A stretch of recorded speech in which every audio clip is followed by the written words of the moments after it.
Well, hello to the Old Man Orange Podcast. I'm Spencer Scott Holmes. Dave Candito. Dave's here. He's got his Black Arrow Spider-Man shirt on right there. Get all venomified. There is a tongue that goes with this. Oh, it's a pure Venom one. See, I was thinking it was the Dark Spider-Man one, but now it's a Venom one. That's I almost feel like that'd even be cooler because you don't ever see that. No, that's why I thought at first I was like, oh, that's badass. Like you never see like that. People kind of forget. It's like, oh yeah, Spider-Man wore that suit first. I mean, I guess because of the movie, maybe they know that a little bit more. But and he went out and he did his little emo disco dancing and so on, and aggressive Peter. Aggressive Peter syndrome. Yeah. That almost sounds like an STD. It really does. Aunt May's like, be careful. Peter gets an aggressive Peter syndrome. Aunt May, come on. Like, he's like Jimmy from South Park when he takes a steroid. Oh, yeah. Fucking kill you. I like how we decided to do the Coffin Joe 2, and Coffin Joe 2 pretty much has a Jimmy as like an assistant in this movie. Is it Bruno? Yeah, Bruno.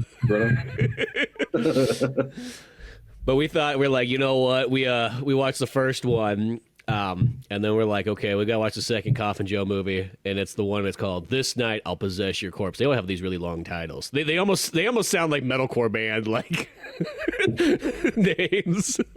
It's pretty hilarious. But yeah, Coffin Joe's back. It's 1967, and the budgets definitely went up a bit. That was the first thing I noticed. Yeah, the production's way better. It is a few years later as well, but it seems like a better made film, all in all. After we watched the first one, I was like, I have to keep this going just for myself. It's a fantastic journey into madness and insanity. Insanity on multiple levels. Insanity on a poetic level, and insanity as in like, what am I doing watching this? This is, but it's just such a. I feel like if I were in the late 60s in Brazil and I made that film, I'd probably feel fantastic about myself. I'd be like, who else is doing this here? No one. Literally. Well, plus at that time period, like, these are the movies that's like the same thing with like kind of reminds me of like Italian films where they're way more intense than the movies that are coming out in America, because America hasn't made like, in a sense, rated R movies yet. They're still at that point, like it's 67, so by this point it's getting kind of close, but by the time the first one comes out in 64 or whatever like that, it's like, no, you don't have anything like that. They haven't had that new Hollywood revolution yet. They haven't had all like the dark, cynical movies come out and so on like that. And I almost feel one of the big first ones for the U.S. is like Night of the Living Dead. That's kind of the first like here we go. Here's like a rated R horror movie. Speaking of that, I think there's a documentary about George A. Romero coming out pretty soon. Yeah, it came out about a week ago or so, and I bought it right when it came out on digital because I was like, back maybe 2 years ago or something like that, me and Dunigan, we read that script on the podcast and went through the whole entire thing. Wow. And it's funny because it's actually really accurate to Resident Evil 1 in a sense. There's a little bit of changes, but for the most part you read it and you go, it's like perfect. And then for some reason there was some guy in like Capcom, not Shinji Mikami or any of the important Resident Evil people, that was just like, not good enough, I've seen better. It's like, what do you mean you've seen better? Here's the dude who pretty much made zombie movies, and did them multiple times and did a fantastic job with, and you're telling me that's like literally what Resident Evil's kind of like based off of, that, and then the Italian one, Zombie and culture. You're saying that like, yeah, that guy's not good enough for it. Wasn't efficient enough. He probably wasn't short enough, and he didn't wear glasses. Wasn't good at math. Such a goofy thing, but no, the documentary's good. It goes kind of through George A. Romero's life, the history of Resident Evil, and then goes through the script and all that stuff, and does it like in 2 hours and so on. It's pretty darn sweet. Yeah, going back to Coffin Joe, I don't know. I was thinking about it after I dropped my wife off at work. I was thinking just about the similarities and the differences between the first two films. Obviously, there's a third one, which hilariously enough is like set was made like way later in life. The 2008. Yes, the embodiment of evil. I guess that's how long it takes to body up some evil. But Well, but and that might have been a good time for that to come out, because that's one that's kind of like the resurgence of like horror movies, because like the mid 2000s there was a really good run, or just 2000s in general. There's a great run of horror movies. A mix between remakes, new ones. I think it was like 2008, maybe 2008. Yeah, it might have been 2007 that. Gosh, the 30 Days a Night came out. I remember I was pretty excited for that because I hadn't seen like a movie for a while that was like super scary, scary looking, or just like looked really intense. And I remember when I saw commercials for that, I was like, oh man, that might be really cool. Yeah, I think it was about the same time. But yeah. See, that's a good one right there, and that's the thing. There's a lot of great like sometimes people will put down the 2000s for movie making. I'm like, dude, the horror movies in 2000s are really good. Like I think there's there's some that are just kind of okay. There's some remakes that are kind of weak compared to their 70s ones. Oh, in general, there's still a lot of original ideas too. Across the board. That, and then I also say, because it's 2008 when the Embodiment of Evil comes out. That's also like that really glorious time where movies were very violent, and you're like guaranteed. Because I remember there was a period where I used to say, like, you would go to the cinema and like it didn't really almost matter what kind of action or horror movie you're watching, you were guaranteed good violence. Like that was like nobody didn't give you that. And I just remember it felt like after Rambo 4, from that point on, like every act. I mean, then like Tropic Thunder, it's like it's a comedy movie, and the violence in it is like top notch. Yeah. Yeah. So it's like. TiVo. The TiVo got the TiVo. Yeah. So, I feel that Embodiment of Evil, we're going to definitely have to check that one out, because sure. I'm really pumped and excited to see where that's going to go. And at 2008, I hope it delivers. I think the guy had done a lot of other movies too in between the second Coffin Joe film till Embodiment of Evil. But I guess they weren't related, which is, again, kind of funny. Like you do all these other movies and then like decades later. But yeah, no, I'm looking forward to that one. But no, going back to the similarities and differences, or just the comparison between the first two, the production obviously a lot better. There were a couple parts that kind of drug a little bit within the film, but it wasn't so bad that I'm like, okay, I'm done with this, because it's like right at that moment where you're like, all of a sudden, boom, it picks back up with something ridiculous. I don't know if the one that you watched was the same as mine, because I rented mine. There was it kind of like a couple minutes go by and I'm like, this is all of a sudden in color. When he goes to hell. Yeah, that part actually kind of blew my mind, because I was thinking about it. I'm like, okay, I've seen movies where they go black and white at some point, of course. I've seen movies that start off in black and white and then turn color. But I've never seen a movie that went for like an hour and like 15 minutes in black and white, and then all of a sudden was in color for like 20 minutes. 15 minutes. Like literally one reel's worth. It's like, I felt like we got enough money. Let's splurge just a little bit here. We're going to go to hell. Let's put it in color. We're going to go big on this. But the fact is like you're watching that movie. It's black and white the whole way through for the most part. And then all of a sudden it goes color. Like it was like, whoa, that's that was cool. That was surprising. Yeah, and I thought that was one of the best parts of the movie too. And again, because I was trying to put myself in like the shoes of somebody who would be seeing that back then. Yeah, man, that probably scared the crap out of people. Like up until that point, I mean, it's not exactly scary. It's so campy, and it's hilarious to me. It's hilarious to us, but it's like I think like, man, this is probably pretty damn creepy. The spider scene, it was like I remember the first one where he puts a spider on his wife and he kills her with it. And then in the second one they were like, I feel like he's sitting there like, okay, we got to go harder this time, guys. So you remember that one scene that we did in the first film with the spider that we got? Let's take an ass load of spiders and just dump them in the room and watch these women go crazy. And that and the snakes and all that. And one thing I love about Coffin Joe too is how bold and like confident that he is. Just that nothing can hurt him. Yeah, he's eternal. He's whatever. Meanwhile, he's just a dude. He's just a dude that I guess that's what it is, man. It's the key to life is confidence, because like the whole town is against this guy, and he's just like, no way. You're not taking me out. Yeah, I'm not moving. Yeah, no, it's just funny because it's like the movie literally starts right where the last one left off, where it's like, oh, you thought Coffin Joe was dead? Yeah, right. He was just sleeping. He's back in action. And the town's like, God damn it. I thought we got rid of this asshole. Like, you know what? And then, like, they're like, well, what about the dead people and stuff? And Coffin Joe's like, it wasn't me. Like, I don't know why you're thinking it's me, because it wasn't me. Oh, just because you don't like me? You think that? Yeah. Yeah, just it's like one of those ones that people are like, well, I guess he's got a point. We don't have any evidence, so he may be an asshole, but he's our asshole, Yeah, I love too the guy. When they first show him, I told my wife, I'm like, this guy looks like a pirate. The guy's name was Trunkador or something like that. Yeah, the buffest man in town. Surely this man will be able to do something. I love too when he goes up to address himself to the girl that ends up like falling ridiculously in love with the guy, with Coffin Joe. He's like trying to walk up to her, and the guy's just like, he's like, you see my muscles? It's like, you know what? I'm the only one in town that does some push-ups every day. It was pretty hilarious. Gosh, and I love the big poker match too. Like, it's like, oh, I'm great at poker.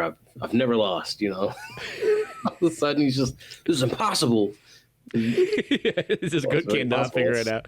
Purely a game of chance. So, and that poor, slightly buff man was really being used by that lady, because that lady the whole time that he was with, he's like, oh yeah, he's like, I got this real banging chick and so on like that. And she's like, you know what'd be great though? Money. You should go out and get more money. You know what I really like?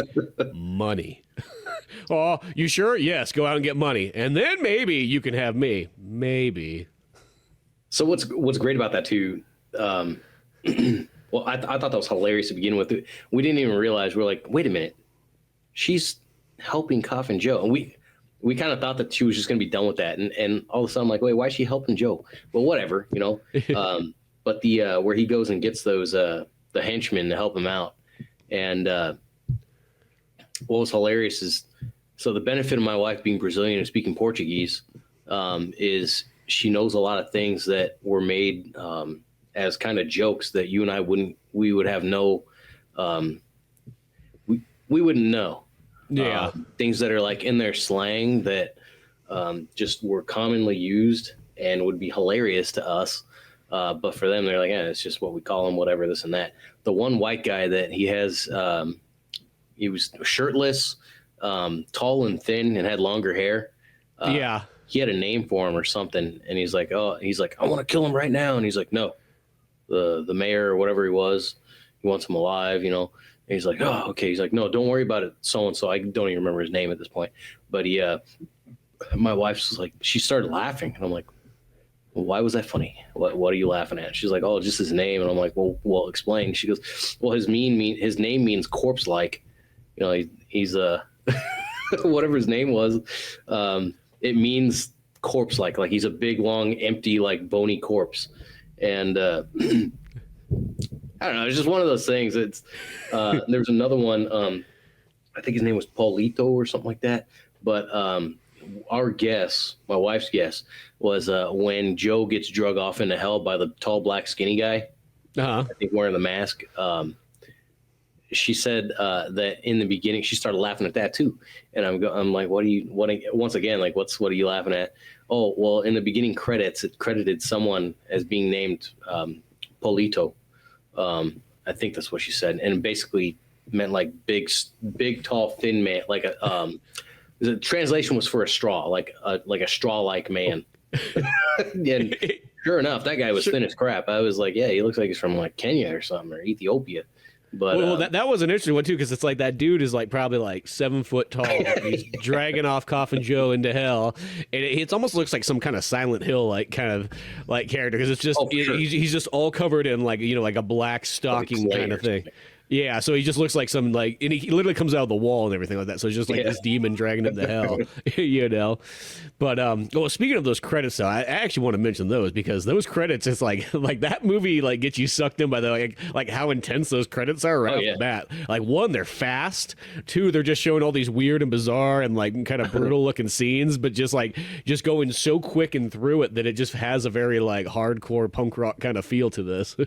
Yeah, no, it was definitely. I was thinking about that too in comparison to the first film, where it's just the old lady, the witch, that was like explaining about tonight this is what's gonna happen. That was almost like watching a play where you have the person that announces what the story's about and this and that, and then all of a sudden it goes to the film. Whereas this one, actually, the opening was again like it's a pretty creepy, and it was the hook for sure. God, what was it? I love too how the devil was also Joe Coffin. yeah, he goes down there. It's like himself, and then the fact that also Coffin Joe's also directing this movie once again too. I think he did the first one as well. Yeah. So it's like another thing that was freaking hilarious was like the scenes in hell and whatnot, where there's just like, I don't know if you noticed, but like random boobs hanging from the ceiling and yeah, like a butt hanging out of the wall. Yeah, exactly. Well, that's where I felt like they're like, oh, they're going more intense, and that scene also has a very like, it does feel very 60s, like, even though it's 67, it has like that, like you definitely, there's like the bright colors and just the weird tones and so on, like that, velvety. I always think of velvet. I don't know why. Yeah. So it just has that, but yeah, it's just like, I like how like, these people are just all strung up in there like naked and being like tortured, and just like these like devil-like creatures are going around stabbing them with pitchforks and everything like that. Or there's like the part too where like the dude has like the big old like chisel hammer thing, and he goes up to the people's foreheads. It's like, thunk. I'm like, watching that, I'm like, that doesn't look like it doesn't hurt. No, like even if it's like a rubber chisel or whatever the heck it is, like you just watch, it's just like, oh, he hit that kind of hard right in that guy's forehead. Yeah. And that's always my favorite thing about older movies, though, because when you watch older movies, it's not like, in newer movies, just go, whatever, CG'd it through, but like the old movies, like, no, they had to do it. Just like that spider scene where it's like, oh, here's like 100 spiders that crawl over these ladies. Those spiders are there were some literally there. I'm pretty sure there's probably some casualties for sure. But yeah, it's like there's these spiders are crawling all over them, their face, their head, their body, the whole thing, And since they're like those tarantulas, like the hairs on those things eventually will kind of make you get like rash, because that's just like a defense mechanism they have. Yeah, that was what was hilarious to us as well was after those girls were caught, and he just like shows up in the room where they're all laying there, and he's like, "This is what's going to happen." All right. And we're just like, they all just kind of seem okay with this. Like none of them are screaming like, "Let me out." They're just like, They're like, okay, I guess this is where we're living. Okay, tell me more. Then the opening scene too, where he rescues the kid from the motorcyclist was. I started laughing so hard. It's like this guy's riding a motorcycle on an open road where he can see like very far ahead, and he's just like, and all of a sudden cruise along. Joe's like, I think he's in the building, like, and he just sees it and he runs out there. I love that scene, how it's so fast, where like just a black flash across the screen, and he saves that kid. Like, his mom picks him. He starts talking to the kid, and he's just like. Mom takes the mom's like, get away from Coffin Joe. I love that. You had to have noticed those fingernails too. Yeah, well, that's the thing. I noticed that they added some stuff to Coffin Joe too. Like his unibrows definitely got much thicker in this one. Oh yeah. And then they give him literally like, I don't know, like almost like 6-inch to like a foot long fingernails. Like that almost became a thing, like a signature look for the guy I guess in general in pop culture. So my wife is telling me like, yeah, throughout the years, like he was known for having these like gigantic fingernails. But yeah, well, it's interesting because like on all like when you see like his hands from like long shots and things like that in the movie. It just gives that look, though, especially because it's also black and white and so on, that he has these Nosferatu like Giant long hands, fingers. Yeah, so it actually looks really creepy and interesting from a distance. All I think about is like the whole time is like, like how do you like lay down in bed and not just and do crack anything. yeah. Oh God, I hate. When I was young, I used to have long fingernails, and I felt like if I cut them, I felt like I couldn't pick things up. And but then just get the little bit of pinch. yeah, exactly. But then, especially after I got in the military, you're kind of forced to cut your nails. If you don't, you get in trouble. Well, you don't really get in trouble. You just get yelled at. Yeah, cut your fucking nails. But it was so since then. Like if my nails, like right now, they're too long for me. But and they're not hardly long at all. But it's like they're not Coffin Joe long. No, God. But yeah, so like it's seriously like that feeling though of like when your nail tugs on something, it kind of irritates me. It makes me feel weird and gross. So I can only imagine those long ass nails that like just barely tug on something. You're like, yeah, just the whole thing through. I mean, yeah, they're longer than his fingers. Let's be honest. That's how long those like nails are. God, it's disgusting. It's so unsanitary. Ugh. But you can probably keep a lot of peanut butter in there, which would be awesome, So nobody's looking, just yeah. That's bizarre. Man, speaking of the Nosferatu, did you see that new one? I did see the new one in cinemas. Yeah. Did you see the original? Yes, I have it on DVD. So it's been a good moment, but yeah. I completely forgot that movie was coming out. It was probably a year ago or something that we saw a trailer for it. I don't know. Whenever the trailer came out, we saw the trailer. They didn't advertise it that hardcore at first, or for a while. It just sort of came. Yeah, and Juliana loves vampire stuff. Yeah, and I like vampires. I mean, I guess as much as anybody else. As far as the realm of monsters and fantasy horror, I guess I like them a little bit more than other things like zombies and whatnot. Yeah, and I don't know, it could be me, but I feel like we're kind of entering into the vampire version of the huge zombie run that we had in the last couple decades. I feel like zombies just overtook popular culture for a little while. Yeah, because zombies was that thing was like they were not popular for so many years, and then all of a sudden it was like The Walking Dead for some reason captivated. It captivated like in a sense just the casual audience. That was the difference. Just because zombies used to be a very hardcore thing. Like if you were into zombies, people probably didn't trust you. They probably thought you were weird. That's what it was like. But then for some reason, Walking Dead just like somehow made it like okay to like zombies for like a normal person to say that they have a zombie escape plan or a bunker or something like that. Then they didn't seem like a crazy guy like out of Tremors or something like that. Yeah, I remember it was I think in 2014 or 15, one of the two. I drove over to Reno when I was still living in Arnold, and I remember going to Cabela's or Bass Pro, one of the two. I think it was Cabela's, and they had zombie ammunition, and I was like, "This is silly." And it was clearly for marketing, of course. Yeah. I guess or for someone who just wants to go shoot people in the head. So you got to question that guy who's buying the bullets because what is he going to be doing with it? How well does this pierce through the skull? Yeah, exactly. It's like otherwise it's do you think this will work well in decomposed like rotting flesh that I could normally just put my finger through? Yeah. But I don't know. But anyway, yeah. So when we saw that it was coming out on Christmas Day, which is when we went and saw it, we had nothing else to do and we were kind of sick. I was sick for like over a month with pneumonia and that's why we haven't podcasted in a while. Holy crap. Like you were just recovering. I'd never had pneumonia before, and that was the worst sick I've ever had. Worst sickness I've ever had. Sucked really bad. It was that. And I had sinusitis, and then I coughed so hard that during my pneumonia that I gave myself a ridiculous hemorrhoid from hell, and God, so on and so forth. It was a big bummer, is what it was.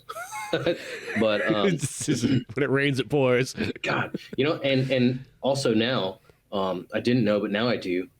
Quilted Northern sucks. Okay, I'm never going to buy that toilet paper again. I will buy Scott before I buy Quilted Northern. Bought it the other day because it was cheaper than the Walmart Great Value brand, and it was like.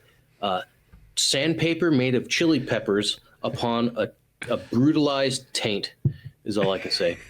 But anyway, back to Nosferatu. So we saw it was coming out on Christmas Day. So the day before, I asked her, I said, have you seen Nosferatu, the original, the 1922 film? She's like, no. So I'm like, neither have I. So let's give it a watch. And the first silent film I've ever watched in full. And I actually thought it was great. I thought it was a really cool film.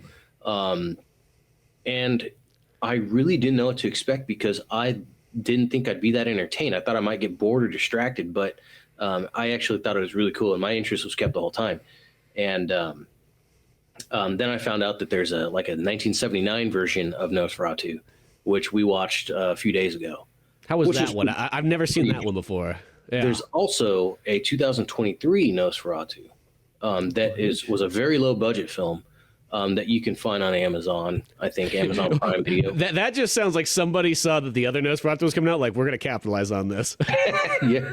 I don't remember exactly when it was made, but it was obviously planned within the last few years and then released the year prior to the Robert Eggers one.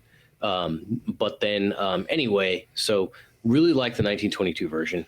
I did learn recently as well that was contrary to a popular belief in that it was the first Dracula movie. Because as I'm sure you know, it's an unauthorized Dracula movie. That's why it says if it has all the different names, so it feels like it's all the same characters, but it feels like you're watching like more the or less, knockoff. Yeah, more or less. And like the guy just had the idea that like significantly chopping the story up and reducing content and changing names around, it was going to be not Dracula, which I can kind of understand. If you watch like Bram Stoker's Dracula and then you watch Nosferatu, the original Nosferatu, or even I guess a better comparison would be the 1979 movie.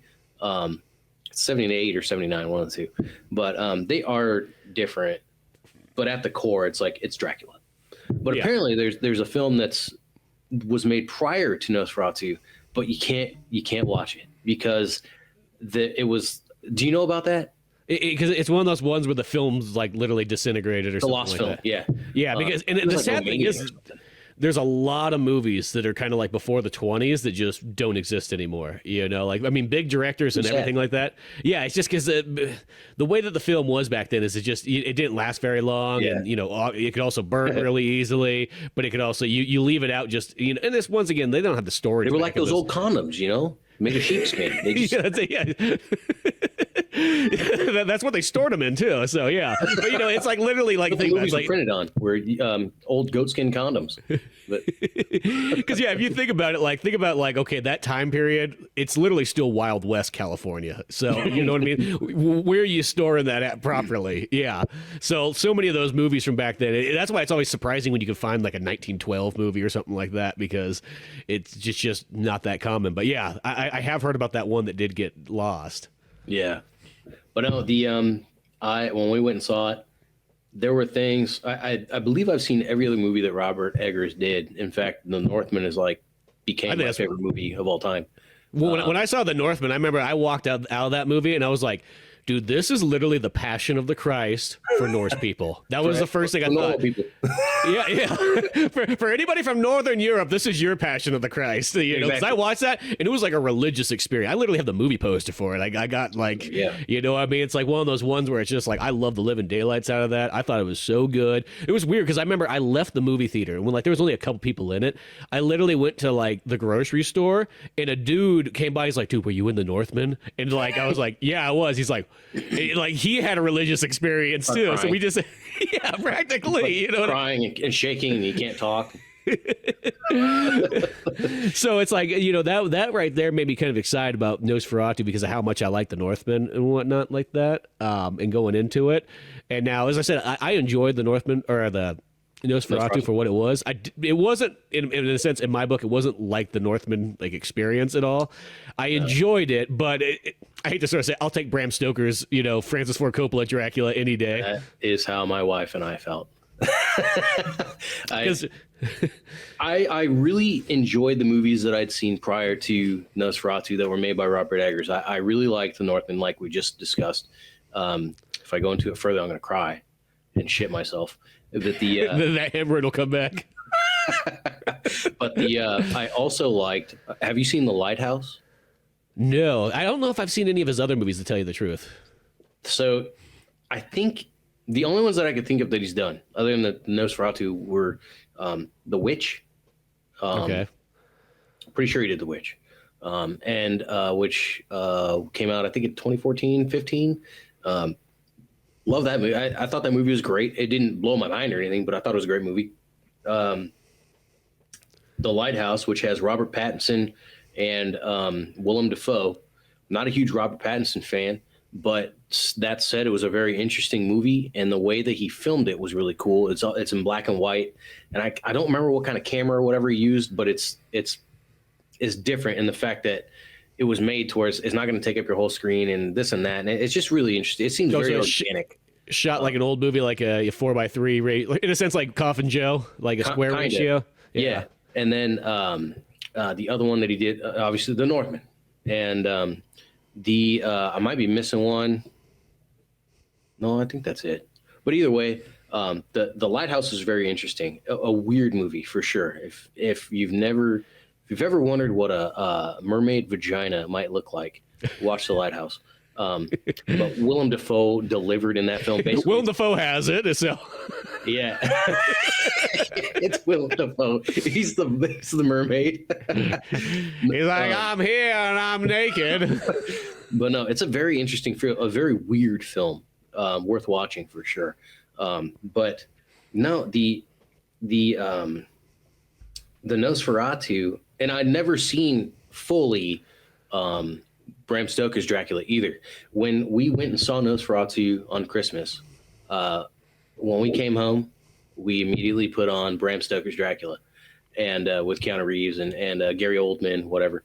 And I was like so happy that I watched that movie because of how not that happy that I was after watching Nosferatu. I loved Nosferatu for its visuals. I thought it was beautifully. It's shot really good. It looks great. I like how they use a lot of like 1920s kind of camera angles and the way that characters kind of talk to each other, like stuff that like nobody would do nowadays. So it looks neat. It's a good looking film, but it is slow and kind of drab. And the main thing I didn't like, and we seriously, the next couple days that went by, we really tried hard to find other people reviewing the movie that we're going to hold our same opinion, that we didn't like Lily Rose Depp's acting. I wasn't crazy about it. I thought it was almost exaggerated. There were a few scenes that she had were okay. But what I thought was weird was, number one, her square nipples. Square nipples. that just pissed me off. That or five. But that was the part. It was like those are weird looking. It was all like, especially when you're in the theater and it's fucking like ginormous, and you're like, huh. Is that what Johnny Depp's nipples look like? No, I'm not too sure. Once again, here I loved Willem Dafoe's character, who is a Van Helsing, pretty much. You know, as in the original Nosferatu, it's a bootleg Van Helsing. But anyhow, the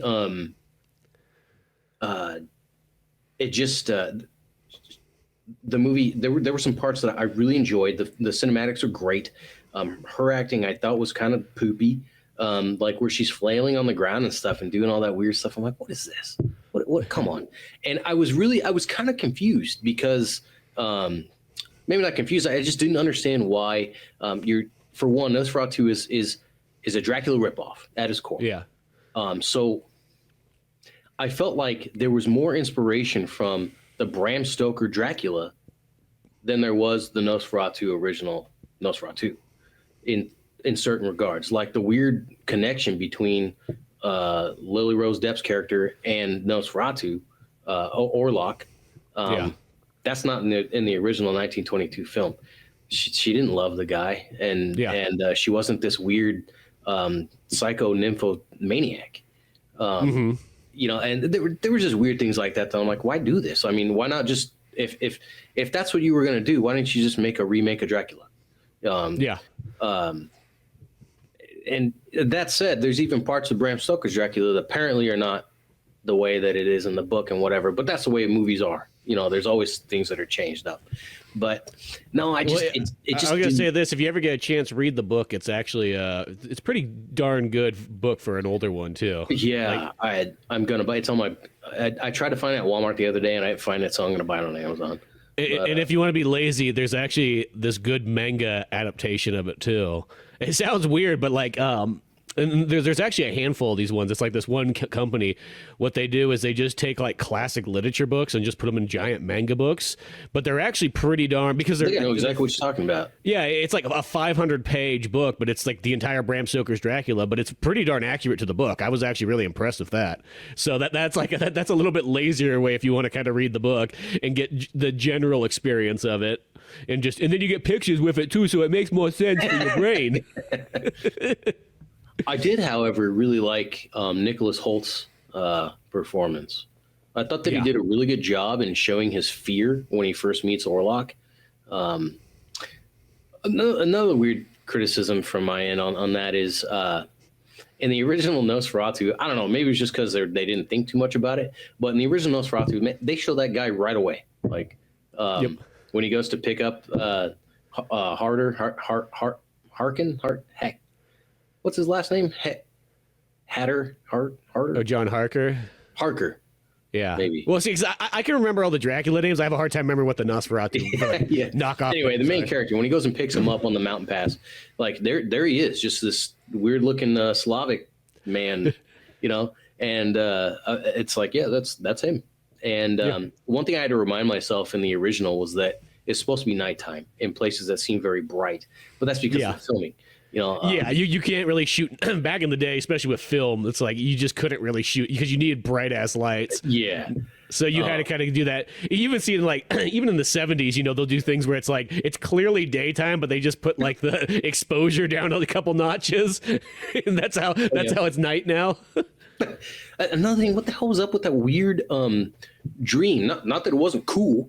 The dream that he has of the gypsies that go in the forest with the naked lady sacrifice that apparently shaves her legs in the 1400s or whatever, I guess early 1800s. Yeah. But I'm like, what the hell is this? But creativity. Well, I definitely think there is some stuff in that movie that's supposed to just be weird for weird's sake, kind of in a sense,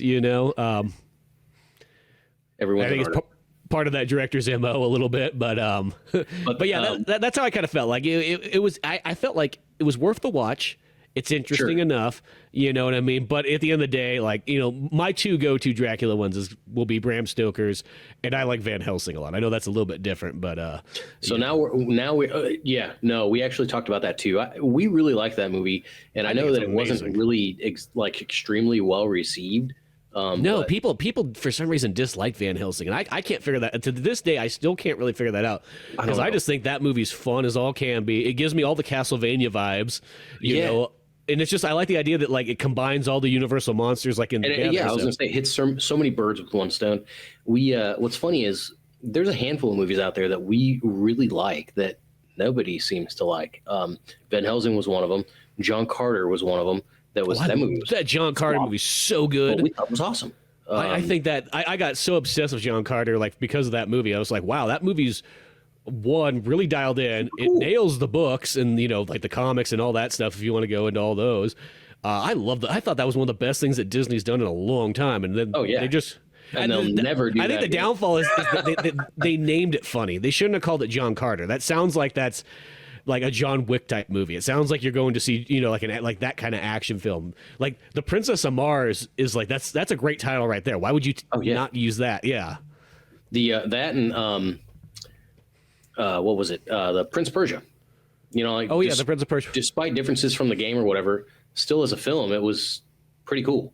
Yeah, and even fucking Jake Gyllenhaal, like even though he's the least Middle Eastern person in the world, he looks just like the character. I mean, I get he tried his hardest to like be to brown face it up. And it's one of those things too. It's like, man, I feel like I don't know. I don't make movies, but I think sometimes people focus way too hard on making something just that's going to blow everyone's mind rather than just having a decent plot that goes from the introduction all the way up to you build up to the climax and then get to the resolution and have a decent ending. I mean, like there's a formula there, and as long as you follow it, I feel like you're going to make some people happy. But I don't know. But the like I said, Nosferatu. We're not even talking about Nosferatu here. We're talking about Coffin Joe, but we're talking about Coffin Joe. I mean, it's kind of. I mean, Coffin Joe's got sort of vampire and horror. Well, it's got the horror vibes, of course, but I mean, it's got sort of a vampire-esque like feel, though it's different. I think one of the scariest things about that movie is that unibrow. The unibrow got thick in this one. Yeah, I mean, like the nails grew in, the unibrow grew in, and whatnot. Yeah, I will say when going back to This Night I'll Possess Your Corpse. Oddly though there is some good violent parts in there, I feel like there's almost strangely less violence than the first one in a weird way. I mean, there might be technically more deaths because. Go ahead. I was just gonna say there might be more deaths because there's a lot of people that die together, like like the 6 girls all die at once. The pit of women, The when he drowns all the dudes like in the swamp, you know what I mean? But like it felt like in the first one there was a lot of just like little teenies, like this lady died by like the spider, this guy got the whatever, like the Three Stooges poked in the eye, and the doctor. Yeah, the doctor and all that stuff. I think the gnarliest one in this one was the death of the brother of the girl that fell in love with him. Oh yeah, that was like the one where it's like at first he's like, here, take a look at this, watch the stone contraption here, watch my Igor as he turns the dial of my heater, and for some reason that's what it looked like. It looked like he was adjusting the thermostat and it was controlling this giant like rock hanging above like off a chain. And he's like, take a look at mice are just like men. Like, and he smashes this rodent, and once again it's the 60s, and sometimes like you kind of go, I wonder if that rodent really did get smashed. It's not out of the question. Yeah. Oh, just like the first one where he killed the bird. Yeah. The lady killed the bird, I think, because of whatever. I don't remember, but yeah. No, it's the gosh. I love too where this girl is like throwing herself at him, and it's like once again, it's like I don't quite understand why. The dude's bizarre. He's creepy as hell. He's got a unibrow, for God's sake. And it's 6-inch nails. And here she is just like, oh, I love him because he's different. And it's like, you don't have to love him just because he's different. There's a lot of people that are different, but you shouldn't love them.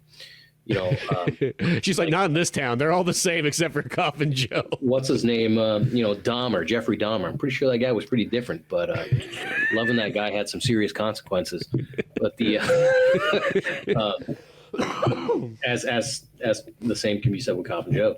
But yeah, she's just like, I love this guy and blah blah blah, and he's like, she tells him, I love you. I want to be with you, and he's like, I killed your brother, and she's just like, I love you.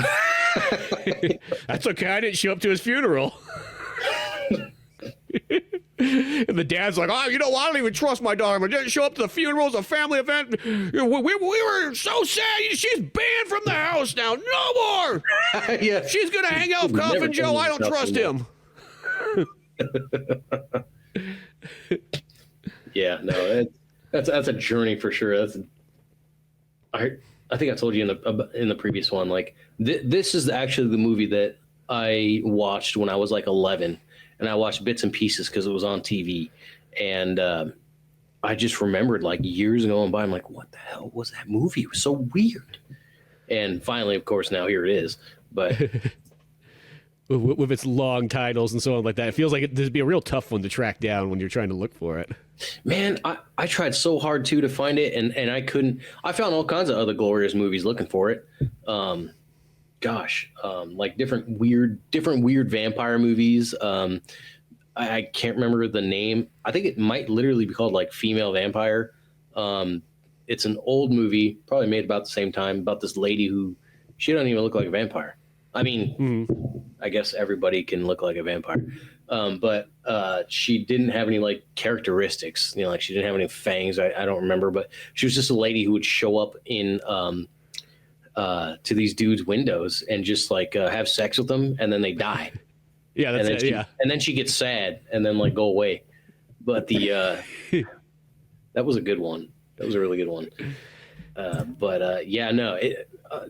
Also watching these two movies on Amazon, it gave me a lot of recommendations for other movies that look terrible and wonderful at the same time.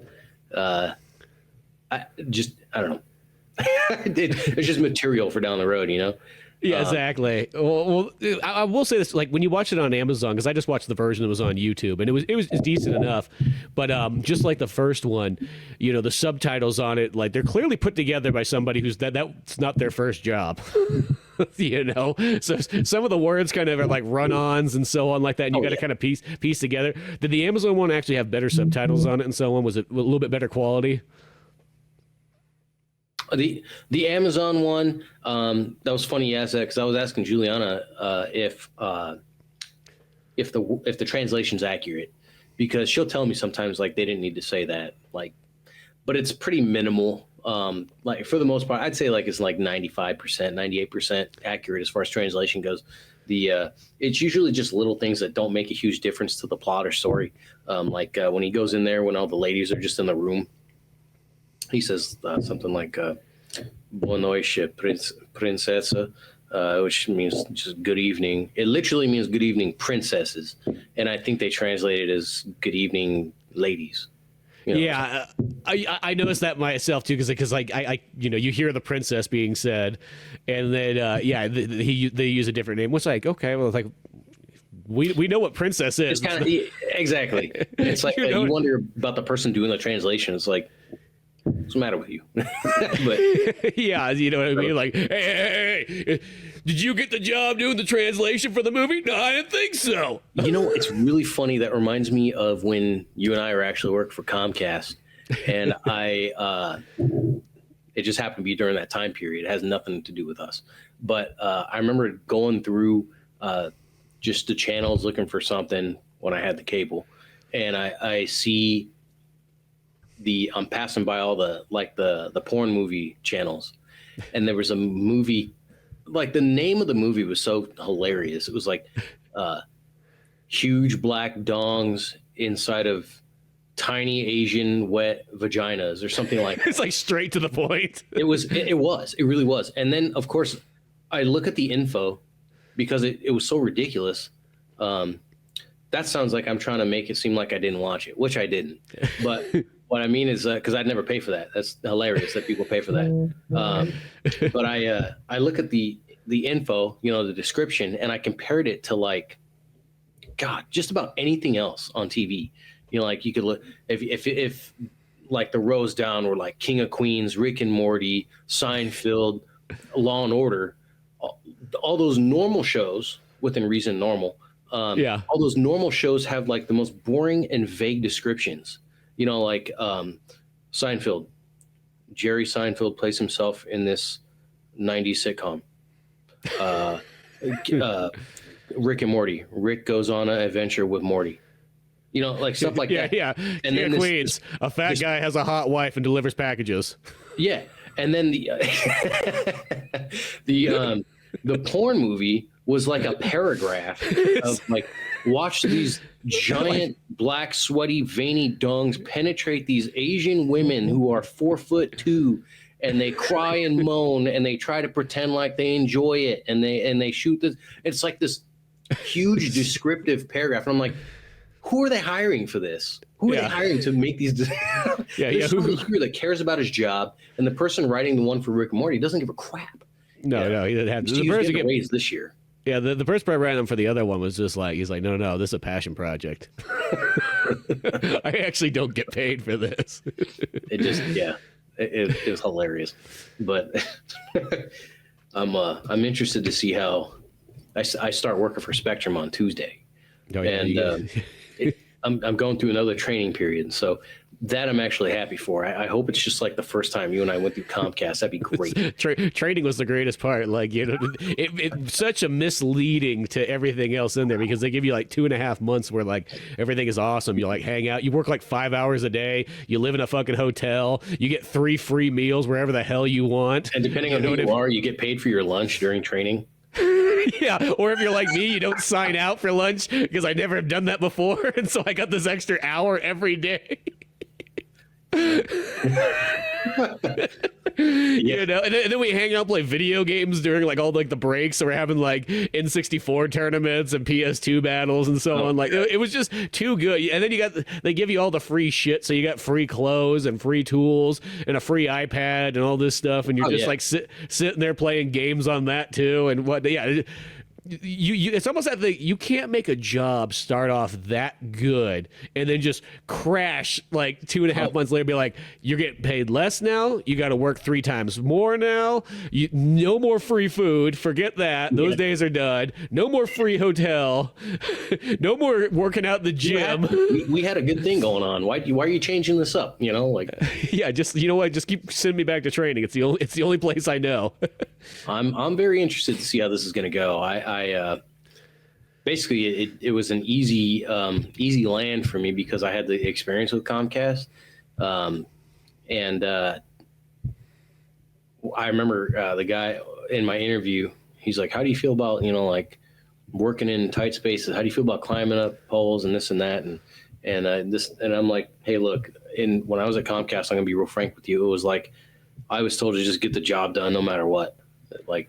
If no matter the conditions, they're like, well, just make sure it's done. Yeah. Even though it says don't go on the roof or don't go in the attic, half the time somebody shoved the cable up there anyway. So go get it. Yeah. And it's like, you see that big pit in their yard with all the glass and used heroin, needles and whatever. Yeah. Yeah. It looks like you're going to get fucking like uppercutted for a Mortal Kombat fatality into it. You see that Mongoloid down there with one arm and 3 penises? He's holding the cable. We need you to go get it. Yeah. Don't take away his porno. Or you become it. Exactly. But the after I told that to the guy who ultimately made the decision to hire me, he's like, well, I'm going to tell you, I really value safety and I, need to make sure that, you're going to be working safe. And I'm like, well, let me rephrase. I want to work safe. My last company did not want me to work safe. And he's like, oh, okay. But so he really seemed like he was concerned, like a dude who wants you to be okay. But then again, I don't know yet. And I will only find out in the coming months. Well, they tell you that on paper. And then when you really get there, sometimes you kind of realize it's like, well, they shoved it in a stupid fucking attic again. And, let me go up there and shit. Why are there splitters up there? I have no idea. Yeah, exactly. Who... The number one thing I'm bummed about going into it is the schedule. So you remember well enough, we had the 4 days on, 3 off. Yeah, terrible schedule. I got to say, I did love having the 3 days off. That said, the days were long. Going into it, I'm going to have Sunday and Monday off, and having working from 12 to 9. I actually don't mind because I don't 12 love waking p.m. up to so 9. early. Yeah, 12 p.m.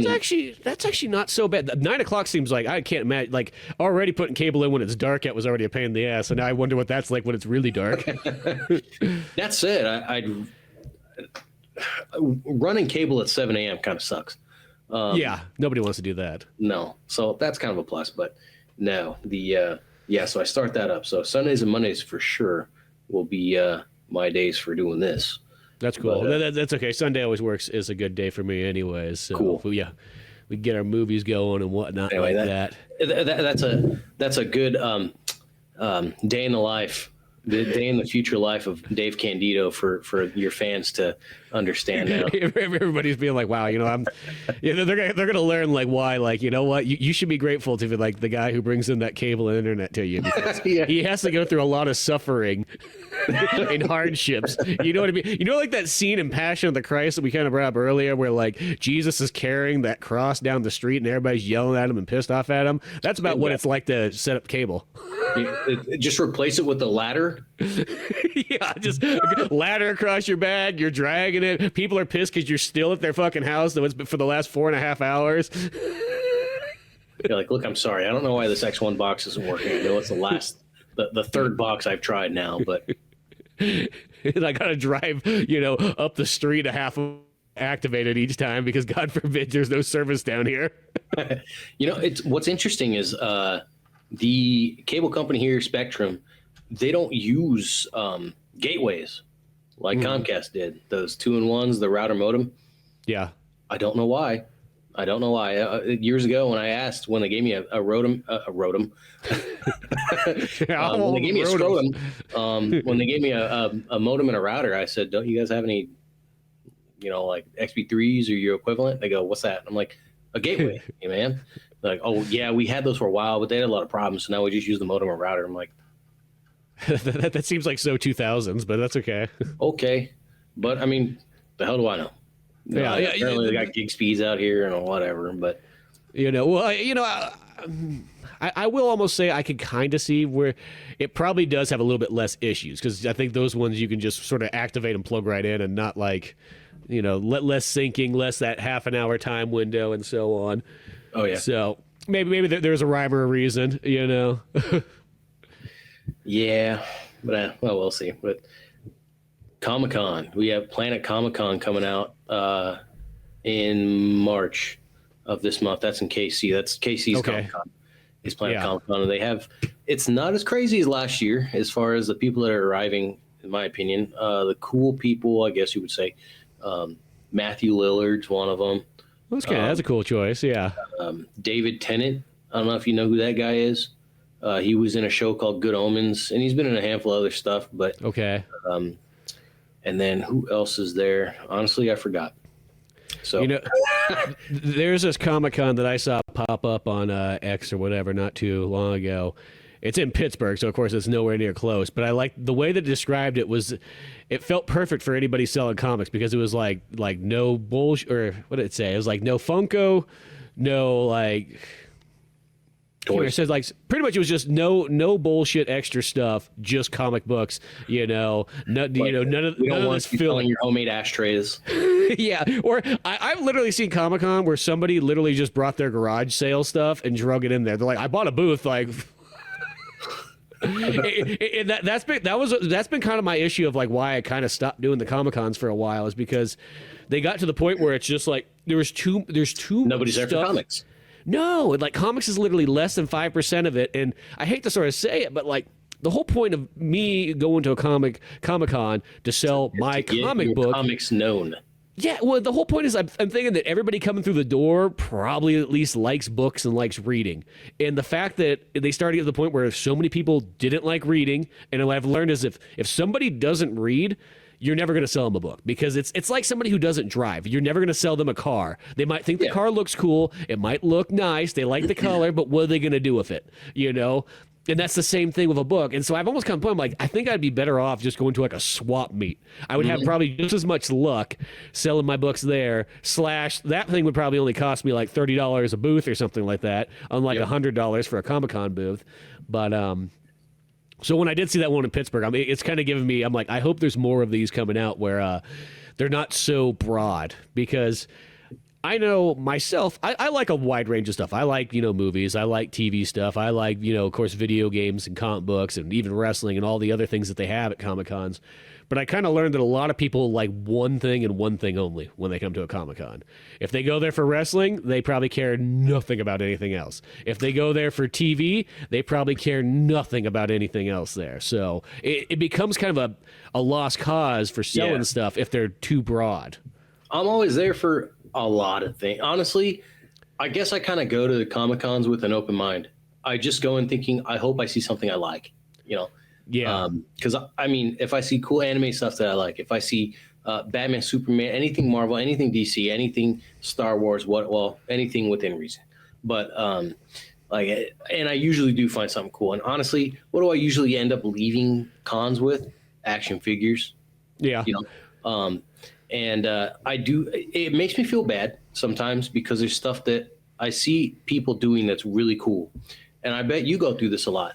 Is where somebody comes up and they see your stuff, like, man, this is awesome. Like, that's really cool of you to do. You're such a talented guy, and you're like, thank you, and they're like, well, have a good day. Yeah, that does happen. That's the thing, is like, once again, it feels like it's like a backhanded compliment in a weird way, because you look and you go, well, thanks, and there you go. Because the one thing about Comic-Cons, and you've seen this before coming to hanging out with me at some of the booths, is you get some real interesting characters that have literally no outside skills. Like this is probably the first time they have been in a social place in the last year, and like they'll just come up and they'll just stare and just look down. You say something to them like, "Hey, how's it going?" or something like that. They don't say anything. They look up at you and then they just like fade out. Yeah, dude, it's just like my 7+ years working at a cash register. You know, like, how's it going today? All right, glad I asked. You know, Yeah. You find everything all right? Just so you know, I don't care. Yeah. You know? It's like, funny enough, you also don't care about me not caring. You know, like, Yeah. It's one of those smart, man. Like, zero people skills. No, and it's just, and I hate to sort of say it, but like the Comic-Con really attracts a lot of those people that it's just, I mean, it's worth it for always the, the people watching, the experience there, can't be beat, but. Let's see here. Melanie Britt. Do you know who that is? I don't know. That sounds. So she was a voice actress for Batwoman in Batman the Animated Series. Oh, okay, yeah. So that woman is there. Let's see. Voice actor for the new voice actors for Rick and Morty, if you're into that. Bunch of voice actors, actually a handful of illustrators and pencilists. Oh, that's cool, because that's kind of my problem is like a lot of times you'll see a lot of actors show up, and but you see very little sometimes like actual comic book creators. And I remember, why am I drawing a blank on his name right now? I got a poster of him on the wall, but Neil Adams. So he pretty much drew Batman, Superman, Green Lantern, yada, yada, yada from the 60s all the way on up. He only passed away a couple years ago. But I remember I met him at one of the first Comic-Cons I went to, and there was this dude standing in line. I can't remember. He mentioned some actor's name. He's like, yeah, I just went and met so-and-so over there. And Neil Adams just goes, an actor? Why the fuck would you want to meet one of those guys? They didn't create any of this shit. So there's just this like 80-year-old man literally yelling at the top of his lungs. Like he was so much fun. It was just like, that's what I love is I felt like I needed more of that, we got Sean Crystal. He was an artist for X-Men, Batman, Spawn. Let's see, Tim Daly, the voice actor for Superman from Superman series. Let's see, like I said, a bunch of artists. Superman, Batman, Hawkman, illustrator Jose Luis Garcia Lopez. Oh yeah, he's good. I like him. But it looks like a ton of animators. Few actors here and there. The lady who portrayed Bo-Katan in the Star Wars, the Clone Wars, and Mandalorian series. It's cool to see a lot of illustrators and pencilists and fillers. But no one's super crazy as far as actors go, which whatever anyway. But yeah, well, at least that sounds like. You see, I'm just kind of hoping the Comic-Cons will kind of come back and be a little bit more grouped together. Andy Serkis. Oh, Andy Serkis is there? Yeah, the dude who did Gollum and others. Yeah, he's in all kinds of stuff. Like I always think of also in the Planet of the Apes and everything too.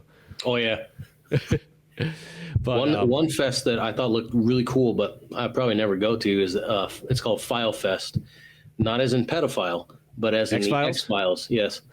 You just gonna make sure you show up to the right one. If it seems to happen in like some kind of very like dinky like motels like lobby room or something like that, they're like, okay. So who loves their boys now? God. Anyhow. Yeah. No, that would be kind of sweet though to go to the X-Files one or something like that. So see, something like that where it's geared towards one thing. Oh yeah, I think it's cool. Like I like that idea. You know exactly what you're getting into, and if you don't, what the hell are you doing there? Exactly. So that's the thing is everybody going in there is going to be really into X-Files, and I think that's the perfect one.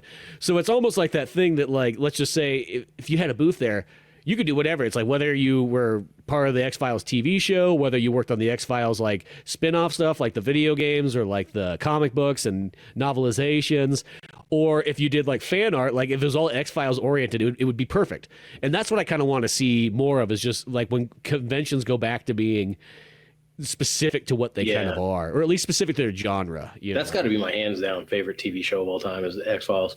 minus That's the such last a two good one. seasons, which were pretty crappy, but it was to be expected. They were released a decade or so after the series ended. Yeah. But yeah, no, that was one of those ones that I always really enjoyed that show growing up too. I personally think that TV shows were much better in the 80s and 90s.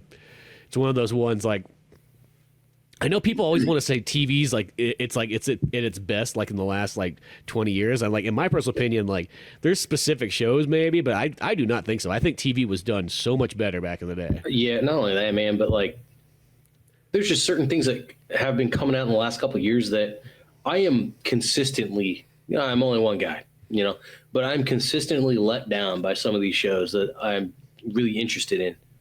I think I talked about on our last podcast that Dragon Ball Daima. Like, what the hell is even that? I think there are 13 episodes, and yet nothing significant really happened. There's not a single episode, and even the episode where, if you've watched it, if you haven't, spoiler alert, Vegeta turns Super Saiyan 3, and it's not. It's so underwhelming the way it just happens, like as if we're doing this podcast right now, and I just take my pants off and I swing my dick around. And then I sit back down and we just keep on talking like nobody cared. Like it happened, but there was no build up, and there was no. It just boom, it happened, and then okay, the episode's over. And does he turn it as a kid? Because is Vegeta a kid? I only watched the first episode. Yeah, they're all kids.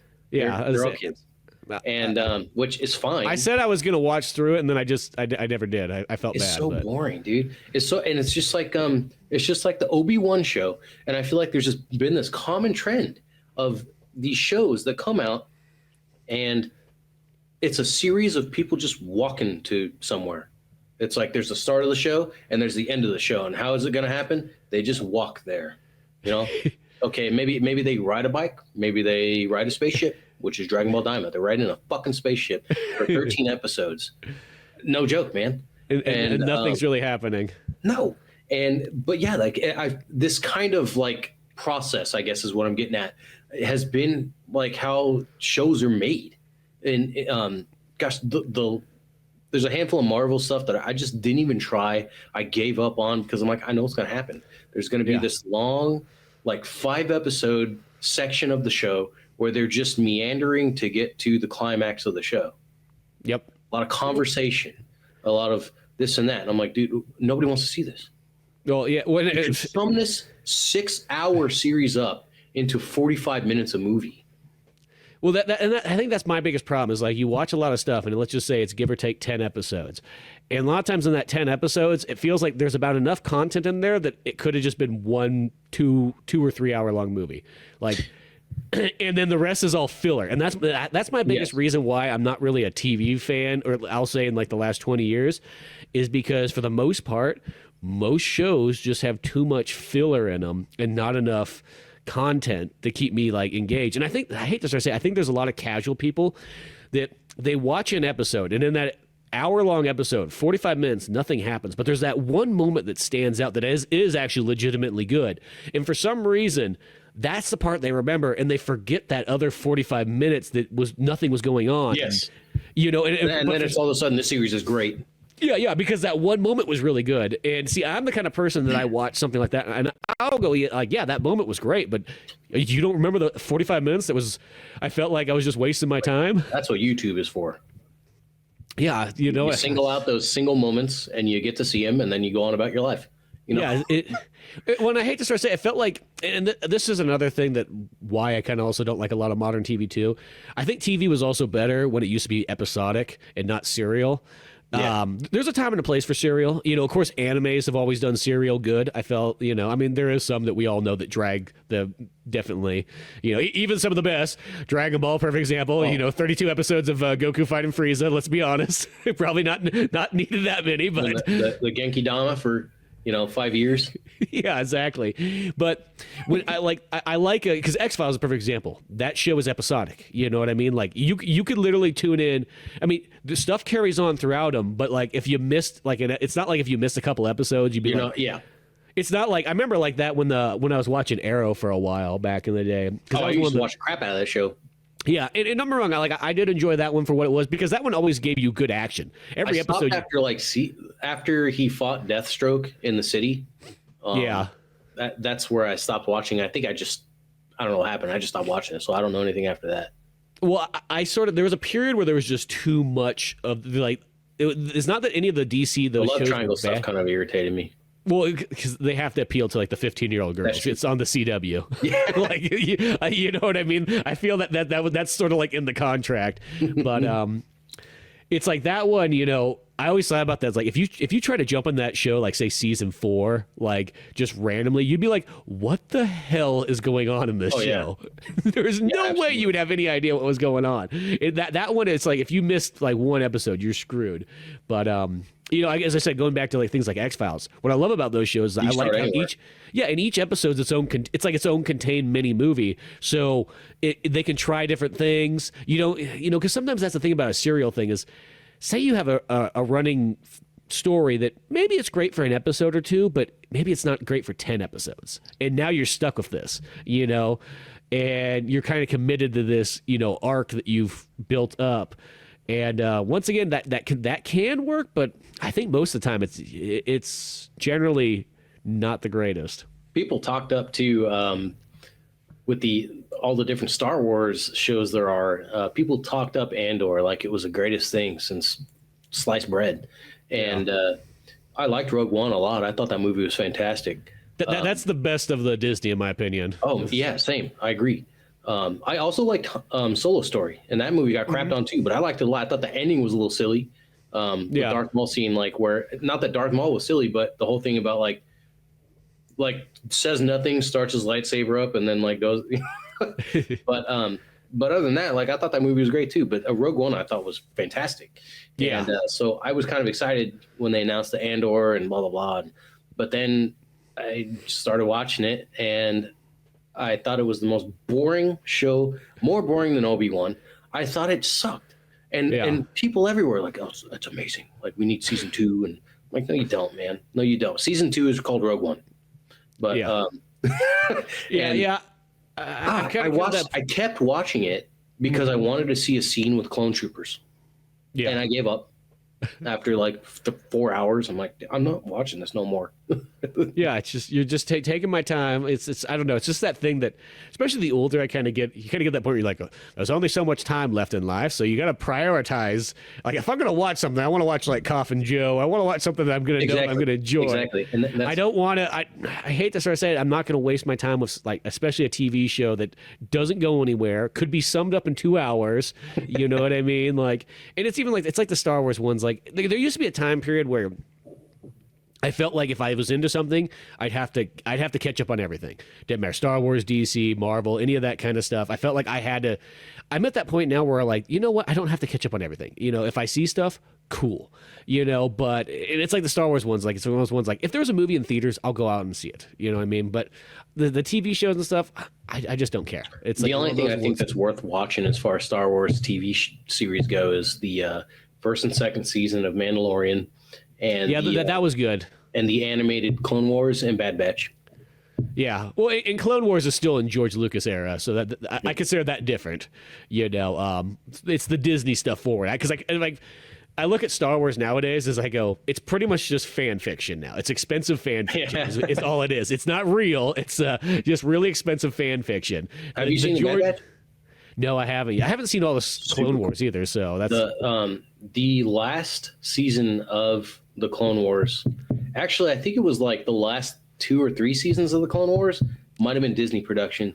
The last season for sure.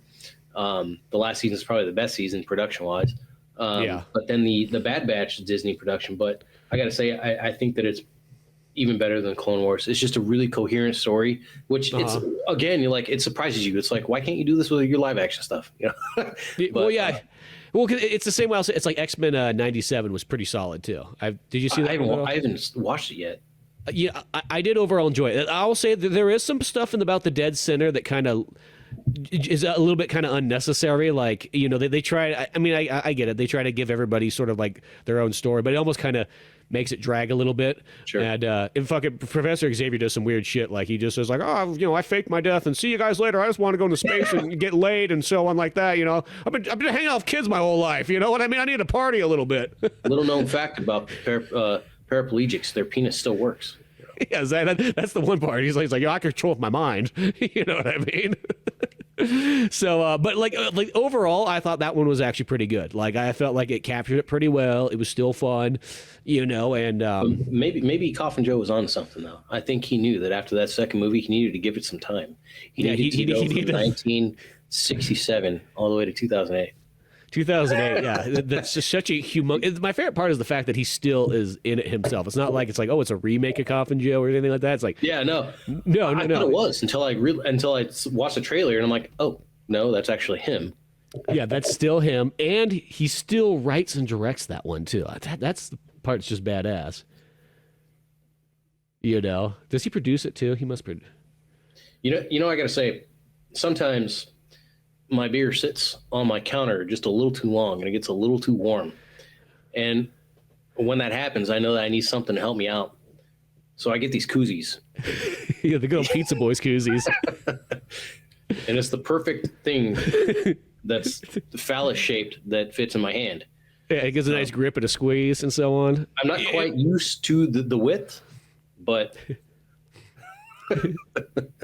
Dude, when I was literally like rearranging the house in the last 2 weeks, as you can tell, I have a different background for anybody watching and whatnot, because now I'm sitting in my living room instead. But I found my box that has all those koozies in there, and I forgot because I ordered. It was one of those ones. It was like I was gonna get like 100 of them. I'm like, it'd be perfect. You know, I'll give them off all the comic books and so on like that.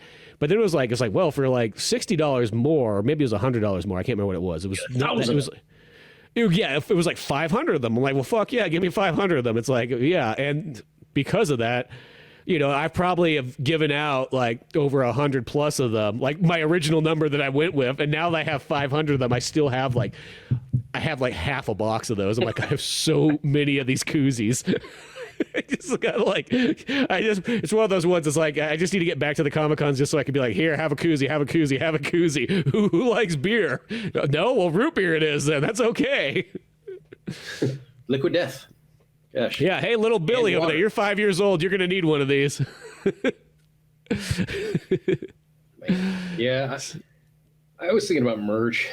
My wife and I are talking about doing different ideas. We got a few different ideas on the books right now for, as far as our creativity. I'm working on my second poetry book.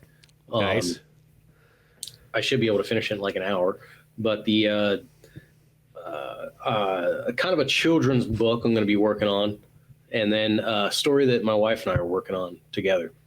But other than that, I don't know. I might do some koozies too, or stickers or something. I don't know. The merch is nice to have to go along with stuff, because there's a lot of times, like, I'll say this, like, here's a perfect example, like Comic-Cons. I know not everybody's going to read. We learned that early on. But there is some of those people, though, that will literally buy something to be like, you know what? I'm not into books, but I like your art, so I'll buy. Give me some of that merch. Or, you know, the pizza. There was one time at Comic-Con that I sold more of my pizza cutter bottle openers than I did books.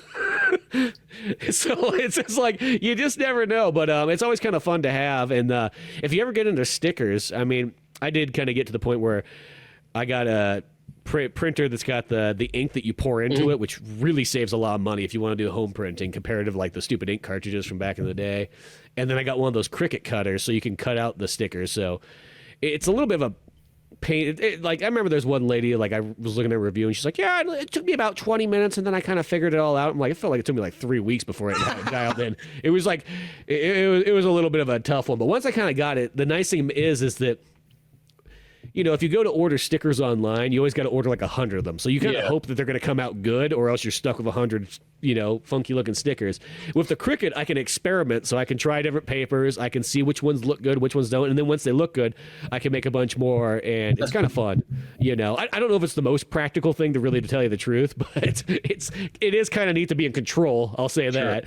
And just to be able to be like, yeah, I'm going to test out. Or, you know, because what I would do is I would just print out, and, you know, if you're going to order them, once again, you had to order by 100, so you probably only get to order a couple, you know. But with this, I could go like, well, I can make like 25 different designs and then just see which ones sell well, which ones people gravitate towards, and all that kind of stuff. And that made it kind of fun.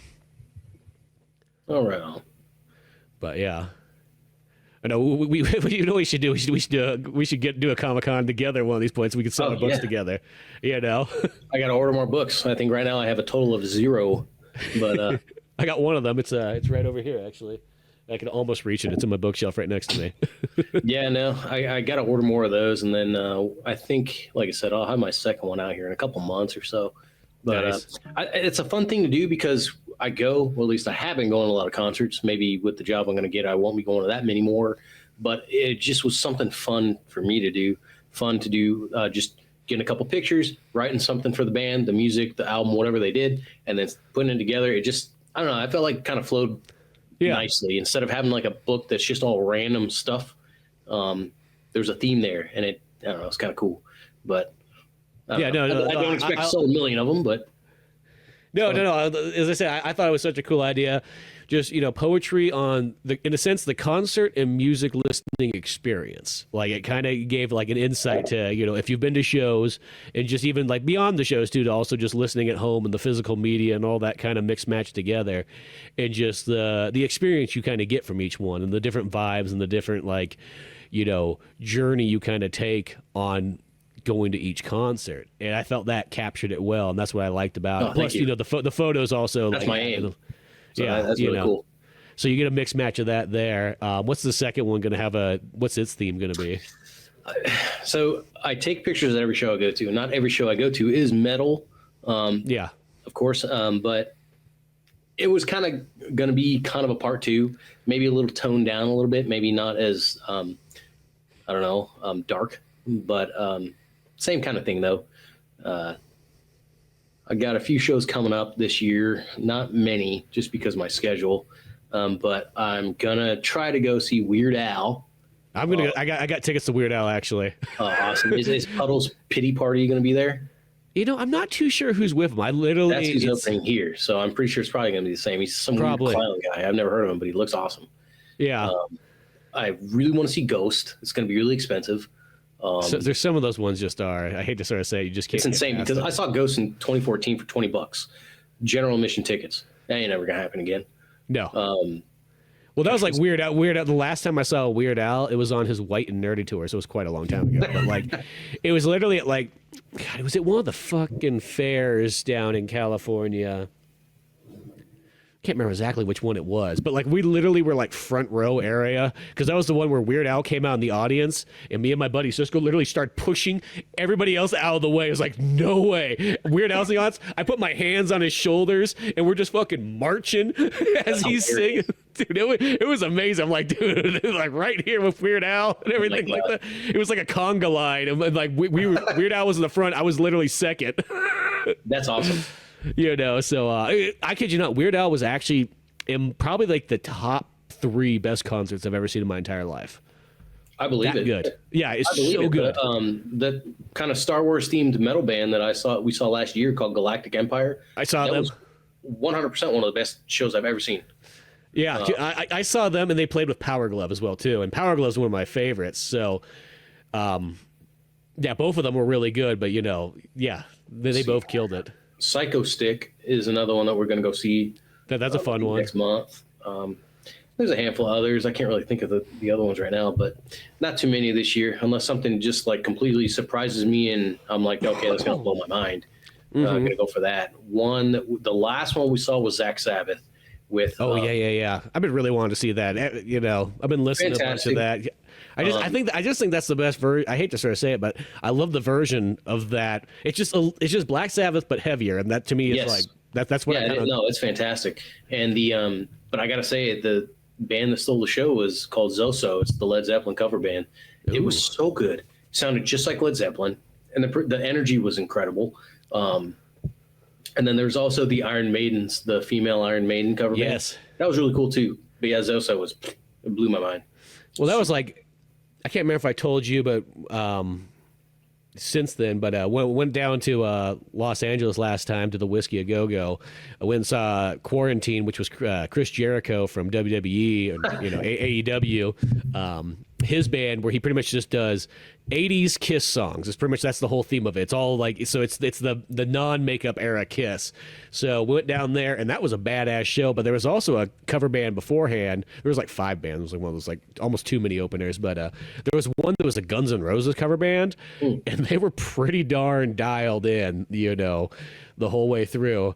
The guy who played Axl Rose, I felt like took his job a little bit too serious, because he comes out in like that giant like fur long coat, and you know that there must have been a band meeting or something like that. Be like, no guys, dude, we got to spend $1,000 on here. If we don't have this, they're not going to believe it. You know what I mean? It's all over. They're not going to believe we're a cover band. Yeah, you know what I mean? Because then there's like a guy playing, like, I just laugh because there's a guy playing Slash, and it's just like that guy pretty much, you know, it's white Slash is pretty much what it is at the end of the day. Like he gets to tell his family that he goes out and he gets to be black on the weekends. There's all white Slash here, and then but no, as I said, that band was dialed in as a cover band, so I was pretty impressed. That's cool. Well, yeah. And then there's some fun stuff there too. One other one I really want to see that's going to be playing. They're in San Francisco, which always takes a little bit extra effort to get to. Over like, let's just play in Sacramento. It's just so much easier. Know, right? You don't have this. There's just less fees, no bridge, no all that stuff. Make it easier. Play in Sonora. Play in Jamestown. Yeah, exactly. I don't have to go anywhere. You know what I mean? But I want to go see Ninja Sex Party. They're playing. Oh yeah, we're also going to go see them. Oh, are you? Yeah.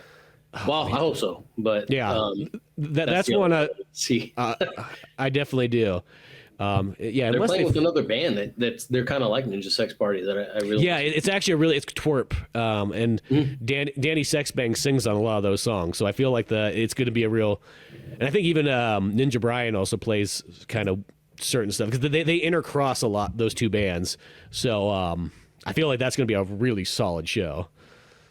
Yeah. Twerp's not a very good name. I feel like that name just makes you sound like an idiot, but the band's great though. It's like there was a band literally back in the day called Idiot Pilot. I'm like you that is not going to help at all. Everybody's parents think you're a fucking idiot. Hey, whatever works. Whatever works, you know. But yeah. So there's some fun stuff coming up and so on like that. But yeah, concerts, some more Coffin Joe in the future. You know. Embodiment of Evil is coming. Embodiment of Evil. We got to complete this trilogy here. I think that will definitely be important, and go from there. But overall, going back to This Night I'll Possess Your Corpse. You know, do you like this one or the first one more? What do you think? I was thinking about that after I dropped my wife off, and it's a tough question to answer. I got to say, I think overall, I like them about the same. What I love about this one more than the first one is the production's better. Yeah. And I guess maybe Coffin Joe's he goes even a little harder, but I think I like them both the same. And I don't think that's a bad thing. I think the first one had a formula that worked and they kept it going and they just gave it a little bit more better production. Yeah. The first one, the one thing I do like about that one, maybe just slightly more, I like the dicking around that Coffin Joe does to people. I felt like there's a little bit more stuff where he's just like, you know, where there's a little bit like he had more time on his hands. Yeah, that one, just the way it starts off of him just like, oh, you know, it's what the hell, making the Friday or whatever, he's eating meat, like, and that priest is just like, no. You know, and he's just him showing up to the bar every night and just dicking with everybody. Like, I think I love that part about the first one. The second one does have a little bit in there of that, but in this one, I feel like that part's toned down a little bit. Yeah. And then he goes kind of hard on like some of the killings and really setting people up and just doubling down on that, you know. I did read on there that there was like apparently like the Brazilian censorship like at some point was like, yo, you cannot have this guy just be running amok. You got to make him at some point. Like I felt like, and they did this in the first one too, where like at some point he's got to realize that he can't just be pure evil. Make him kind of like, you know, have to like sort of say, oh, I'm sorry, or you know, it's, you know, that, or even in this one too, like there's a part where like one of the ladies he kills, he's like in the bar once again. And the guy's like, the guy's like, oh man, it was like, I can't remember if it was his wife or sister. I don't know. You know, so sometimes it goes by so fast. And he's like, yeah, she was pregnant. And then like he's like, oh my god, I killed a boy. Like I didn't know that. You know? Yeah, he gets. I mean, that really throws him off. He's like, I killed a boy. You know, he becomes almost like fucking Colin Farrell in Bruges. He's like, oh, killed a little boy. Where it's just like a breakdown all of a sudden.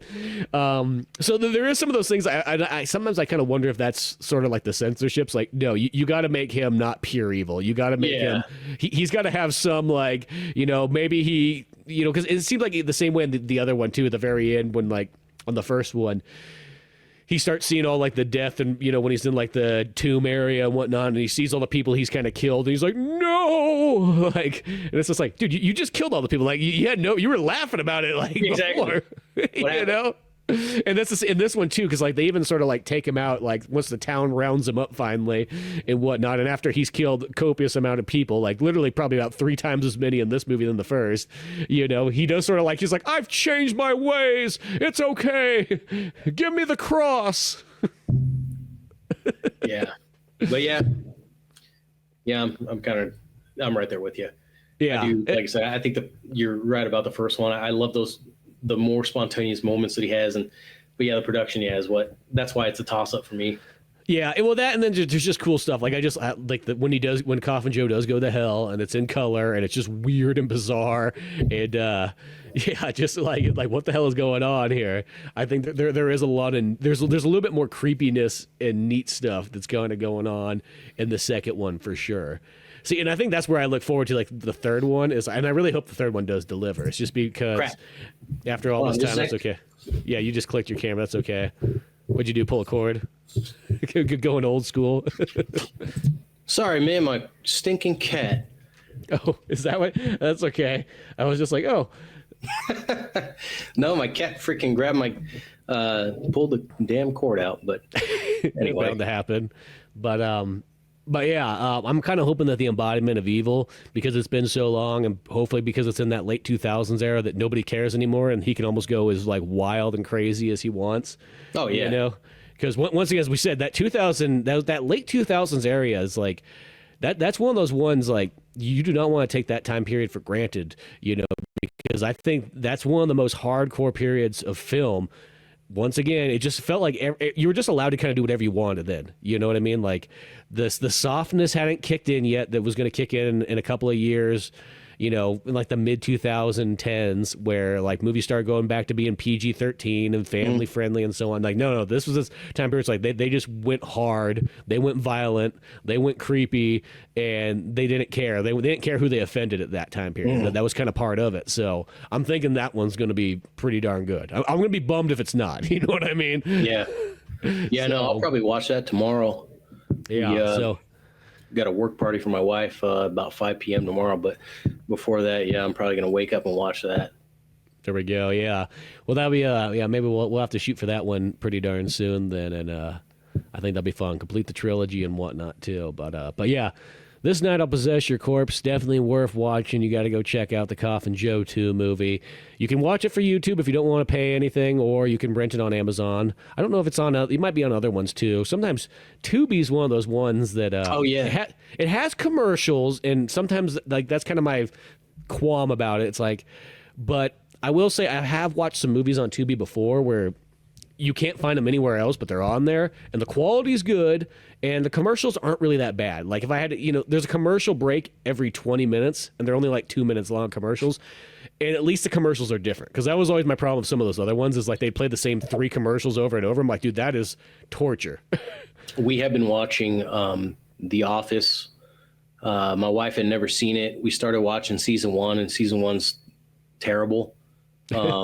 It's bad compared to the rest of the show. And there's a couple elements that people love and I hate about The Office. I don't like the characters Jim and Pam. I think they're boring and just lame. Just lame. Excuse me. But the show in itself has some pretty hilarious moments. It's not perfect or anything, and I'm not crazy about it like a lot of fans, but it's funny. And the only place you can watch that is on Peacock. Yeah. So I almost bought the series, but it was like $60, $70, and I didn't want to pay for that. So I figured we could watch it in a month. So $8. The worst streaming service I have ever used, and the commercials. My God! See, and whenever I had Peacock, back, 20 seconds, it goes back to another commercial. Like, see, well, because I like Peacock, I've always had it where I paid whatever the heck it was, $10 or $12 that not have commercials. You know, but I only used to get Peacock for WWE, so I don't know what they're gonna do without, because they don't have WWE anymore. It's like, I bet you they're gonna crash real hard. I think that's what they were really holding on to, and it's not saying that they have a selection. They definitely, you know, it's like any of them. They all have their own, you know, movies and shows that you sometimes can't find anywhere else. But you know, I felt like the WWE thing with that being gone. I'm like, well, that's you know, that's going to be a tough one to try to get back, because I felt like that probably was like what half their audience probably was easily WWE people that are buying it. Because I mean, like, it's blew my mind that like you can actually make more money that way. Where, you know, it's like one of those ones, because like, yeah, you pay $10 a month and you get all the pay-per-views. Like, we're back in the day, you had to pay $70 for just one pay-per-view. Oh yeah. Can imagine the money that bars made. Yeah, exactly. You know what I mean? So, yeah, especially now that you could just have a Peacock account. I mean, that's technically you probably need to have a Peacock business account, but you know, whatever. For the most part, most people aren't probably going to check up on you too often. But yeah, so yeah, that one there. But yeah, commercials. As I said, like the Tubi one's not bad for the commercials. Like I felt like because they don't have a paid one where you can get rid of them. It definitely isn't too shabby. As I said, like it's probably better commercials than anything else. Like they're short. They only come up every 20 minutes. And the selection of movies on there, there's stuff on there you can't find anywhere else, not even on YouTube, or I mean, you could rent them on Amazon or something like that. But especially for weird, obscure horror movies and just, you know, lost in time films, it definitely has a lot on there. And I think the thing is a lot of companies are kind of coming around to the conclusion that that's just kind of how you're going to have to make money, is off of just having it on those kind of streaming sites like that, where you're like, you're not going to get a whole lot, but it's always going to trickle in just a little bit every single month. Same with like YouTube, because I think that like even I'm going to use WWE as my example, is because they started putting a lot of like their classic stuff just up on YouTube, because I think they realized they're like, you know what, we actually probably make more money off the commercial aspect of Half YouTube. the time, that's what's worth watching. Yeah, and what I kind of like is because then it's like I can find just like the little small stuff I want. Like, oh, cool, here's this cool match from '97. Here's this cool one with like, you know, let's just say the Hardy Boys and the Dudleys, you know, or here we go back to like Macho Man and, you know, Ultimate Warrior. Like, and they're just there. Yeah, it's like cool. I could watch Mankind being thrown off a 12-foot cage all day. Yeah, exactly, on repeat and so on. So I think that's kind of where a lot of that money is going to be at and so on for a lot of those ones. And I almost kind of picture if Netflix starts stealing up all the sports programs, like that's what's going to really like, make it hard for those other ones. But yeah. Well, we'll figure out where the heck we can watch Embodiment of Evil, Coffin Joe 3 on. But yeah, beyond all that good stuff, Dave, where can the people buy your books on BarnesandNoble.com? Barnes and Noble, yeah. Thanks for asking. Barnes and Noble, if you just look up David Candito, David L.M. Candito, or the title Metal Memoirs, you should be able to find it. Pretty cheap. I'd say it's worth what it's priced at, $10. Yeah, but you get a nice book. It's, you know, good poetry about. Yeah, well, that's all I said. I understand that. That's like the same thing of Amazon and so on like that. And I know people kind of complain, but I'm like, I don't care. They take care of they send it out, they print it out. Like, I don't have to do all that myself. I don't have to have. It's not like my fucking koozies where I have like an extra 300 of them still sitting here. You know what I mean? If I had an extra 300 books still sitting in my house, I would be drowning in them. Yeah. Yeah, no, it's if it makes a great coffee table book, or if you're somebody that's into poetry or the music industry, metal, rock and roll, whatever, or a culmination of all of that, and be something cool. Yeah. Photography too, pictures of different bands, Black Love Society, Slipknot, Wednesday War, 13, Wednesday 13, yes, Crypta, many bands, and just a fun project that I worked on and finally done and out. Yeah, exactly. Well, really I'll try to make sure I put a link in the description to make it easy. I appreciate that. And then, yeah, click through, get Dave's book and everything like that, and then of course you'll find the links to my books down below to there too. Peace, Maybe the next boys. podcast I might have one to hold up or something. I don't know. Yeah, well, you know what? I have it right here. I can do it for you. Aha. Whoops. Aha. Oh, look at that. There it is. Metal Memoirs, right there. There I am. Dave right there. But yeah, so pick that book up. You're going to enjoy the good times, especially if you like the concert experience and so on. And yeah, but beyond that, we'll come on back, do some more movie talking, some more fun times, and go from there. Till then, I'm Spencer Scott Holmes. Dave Candito. And we'll see you some other time.